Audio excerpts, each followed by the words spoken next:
बच्चों, my self मधु गुप्ता। आज हम करने जा रहे हैं 8th क्लास का 3rd चैप्टर अंडरस्टैंडिंग क्वाड्रिलेटरल्स। सबसे पहले बेटा quadrilateral, what is quadrilateral? Quadrilateral क्या होती है? क्वाड्रिलेटरल एक 4 साइडेड क्लोज्ड फिगर होता है। डिफरेंट टाइप्स की क्वाड्रिलेटरल होती हैं। जैसे ये फर्स्ट डायग्राम हमारे पास ये है स्क्वायर, जिसके 4 साइड्स इक्वल हैं और ईच एंगल 90 डिग्री। ये है हमारे पास रेक्टेंगल। रेक्टेंगल में ऑपोजिट साइड्स इक्वल होती हैं, जैसे ये साइड इस साइड के इक्वल और ये साइड इस साइड के इक्वल, और each angle 90 degree. Third diagram parallelogram. Parallelogram में opposite sides equal and parallel. Opposite sides की लेंथ इक्वल होगी और पैरेलल होंगी। ये साइड इसके इक्वल होगी, ठीक है। नेक्स्ट डायग्राम है हमारे पास ट्रेपेजियम। ट्रेपेजियम में बच्चे 1 पेयर ऑपोजिट साइड्स का 1 पेयर इक्वल होता है और एक पेयर नॉन पैरेलल होता है। नेक्स्ट डायग्राम है हमारे पास रोम्बस। रोम्बस की 4 साइड्स इक्वल होती हैं। तो सबसे पहले बेटा हम एक्सरसाइज 3.1 में पैरेललोग्राम के बारे में डिटेल से स्टडी करेंगे। पैरेललोग्राम में क्या होता है बच्चे? Opposite sides are equal.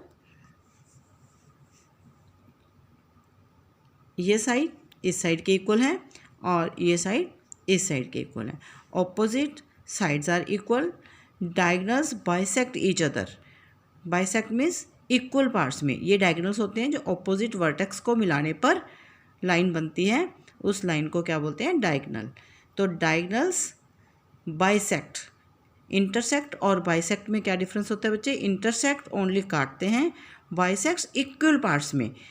अगर ये पॉइंट दोनों का इंटरसेक्ट है तो ये लाइन और ये लाइन, तो इधर से ये इसके इक्वल, ठीक है बच्चे।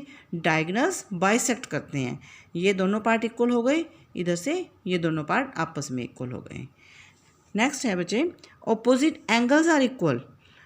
पैरेललोग्राम में ऑपोजिट एंगल्स, ये एंगल इस एंगल के इक्वल होगा और ये एंगल इस एंगल के इक्वल होगा। Opposite angles equal and adjacent angles sum 180। Adjacent angles कौन से होते हैं? जिनका बेस एक हो। तो इस एक बेस पर ये एंगल बन रहा है और ये एंगल बन रहा है, तो इन दोनों का सम कितना होगा? 180। इधर से ऐसे ही इस बेस पर देखें तो ये एंगल और यहाँ पर एंगल, तो इनका सम भी कितना होगा? 180। एडजेसेंट एंगल्स का सम 180 और ऑपोजिट एंगल्स इक्वल, ठीक है बच्चे। अब हम कर रहे हैं first sum exercise 3.1। The 2 adjacent angles of a parallelogram are 6 centimetre and 8 centimetre. Find the perimeter of parallelogram. ये डायग्राम है बच्चे हमारे पास, हमने डायग्राम ड्रॉ कर लिया। हमें क्या दिया हुआ है? Opposite adjacent sides. तो एडजेसेंट साइड्स जो साथ में टच हो रही हैं, इसमें से एक हमने ले ली 6 सेंटीमीटर, दूसरी ले ली 8 सेंटीमीटर। हमें पता है कि opposite sides of parallelogram are equal. तो ये अगर ये 8 सेंटीमीटर है तो ये भी 8 सेंटीमीटर होगी, ये 6 सेंटीमीटर है तो इधर भी 6 सेंटीमीटर होगी। तो पेरीमीटर ऑफ पैरेललोग्राम क्या होता है बच्चे? 2 मल्टीप्लाई, देखो ये भी 6 है तो ये भी 6 है, तो 6 + 8। वैसे पेरीमीटर क्या होता है? सम ऑफ ऑल साइड्स। तो हम इसको अगर सम ऑफ ऑल साइड्स करेंगे तो भी हमारा ये आंसर यही निकल जाएगा। तो यहाँ पर हम क्या पुट कर रहे हैं? 2 मल्टीप्लाई 6 + 8। 6 + 8 14, 14 को 2 से मल्टीप्लाई करेंगे तो 28 सेंटीमीटर। नेक्स्ट है हमारा second sum. Given below a parallelogram PQRS। यहाँ पर हमें एक पैरेललोग्राम दी हुई है PQRS। Then complete the following using properties of parallelogram. ये फिलअप्स हमें फिल करने हैं, प्रॉपर्टीज यूज़ करनी है पैरेललोग्राम की। PQ बच्चे, PQ ये लाइन हुई PQ, तो ये किसके इक्वल होगी? अभी बताया था आपको, ऑपोजिट साइड्स आर इक्वल। तो PQ इक्वल है SR के। QR दिस वन QR, तो QR किसके इक्वल होगी बेटा? PS, ठीक है। एंगल P के इक्वल कौन सा एंगल होगा? ऑपोजिट एंगल्स आर इक्वल, तो एंगल P किसके इक्वल है? एंगल R के। एंगल S किसके इक्वल आएगा? Angle Q, yes. एंगल यहाँ पर हम फिल करते हैं बेटा पी क्यू किसके इक्वल आ रही है हमारी, एस आर, क्यू आर किसके इक्वल आ रही है हमारी, P S, angle P angle R के, एंगल एस एंगल क्यू के, यही आ रहा है बेटा। नेक्स्ट है angle P plus angle Q. Angle P plus Q कौन से हुए, angle P plus angle Q, ये है हमारे एडजेसेंट एंगल्स। तो एडजेसेंट एंगल्स का सम कितना होता है, 180। Yes, angle P plus angle Q 180, angle R plus angle S, तो angle R plus angle S, ये भी एडजेसेंट एंगल है एक ही बेस पर, तो इनका सम भी कितना होगा, 180। नेक्स्ट है हमारा सम number 3।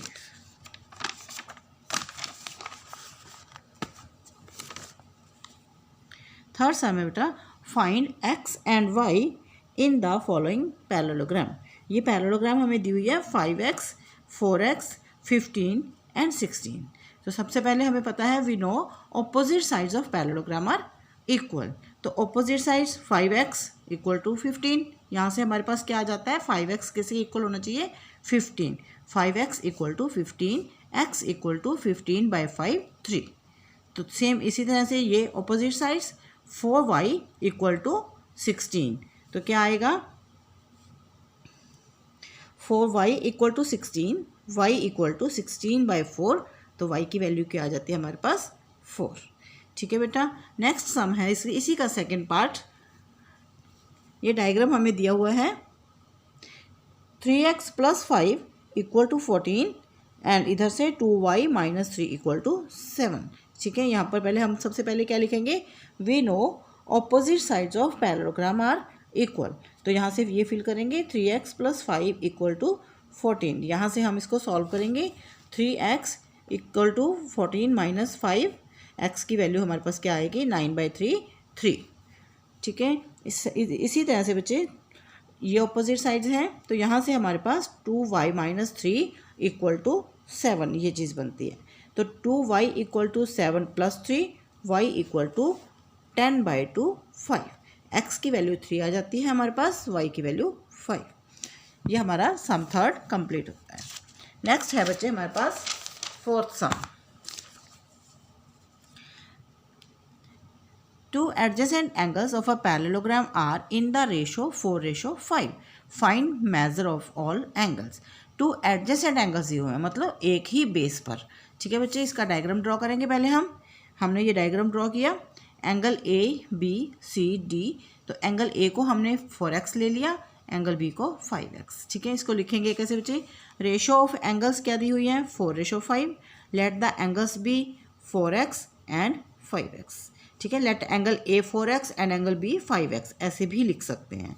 We know sum of adjacent angles of parallelogram 180। Adjacent angles दिए हुए थे, तो एडजेसेंट एंगल्स का सम कितना होता है हमारे पास, 180।